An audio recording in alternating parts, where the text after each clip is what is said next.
Hi guys! Welcome back to my YouTube channel. For today's video, paano ba mag-send ng coins sa mga Pupo user or paano ba magbenta ng coins? Okay, pumunta ng Pupo application. So, dito na tayo and kailangan naka-agent account yung account mo. Kailangan agent yung account mo kasi kapag hindi agent, hindi ka makapagbigay ng coins or hindi ka makapagbenta ng coins. So, paano ba magbenta or kahit magbigay man lang ng coins? So, pumunta ka lang dito sa coins trading. Eto. Then, make sure may laman yung coins trading mo dyan. So, 0 ang laman ng coins trading ko. So, lagyan natin ngayon. So, paano ba maglagay guys? So, pwede kang bumili ng coins. For example, bibili ka ng coins na 1 million. So, dito yun siya mapupunta. Kapag bibili ka, sabihin mo lang na agent account para dito mapunta sa coins trading. And, pwede naman yung ano mo, yung halimbawa itong may points ka na, naka 100k ka na, pwede mo siyang i-exchange.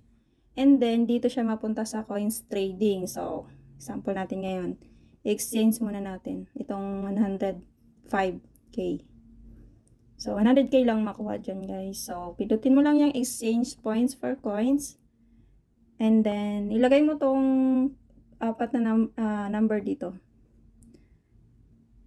8530. And then, tap mo yung exchange coins. And then, confirm. So, ayan, nawala na yung 100k. Naging 5k na lang natira. So, i-back mo lang. So, wala siya dito guys sa coins mo. So, sabi ko nga kanina, doon siya diretso sa coins trading dito. So, kapag nandito yung coins mo, pwede mo siyang ibigay or i-share sa ibang Pupo user or ibenta. Okay? So ayan, may 92k na. And then, dito, ilagay mo yung user ID kung sino yung bibili or sino yung bibigyan mo. Dito yung ano niya, yung history kung may mga nagbigyan ka na. So, ito si GMXC, yan yung bibigyan ko. So, ito yung ID number niya, yan, 5737620. So, lalabas dyan yung pangalan niya and then yung logo niya. And then, kung mag-type kayo guys, make sure talaga na tama yung number na sinulat nyo. Baka mamali po ng send dun sa kung sino yung bumili. Tapos, dito sa transfer amount, ilagay mo yung amount. And take note guys, ang pwede lang pong ibigay is 15k pataas. 10k, 5k hindi po pwede. 15k lang po pataas. So, ilipat ko na lang siya lahat. So, itype ko na lang yung 92k. Ayan. And then, tap mo yung transfer.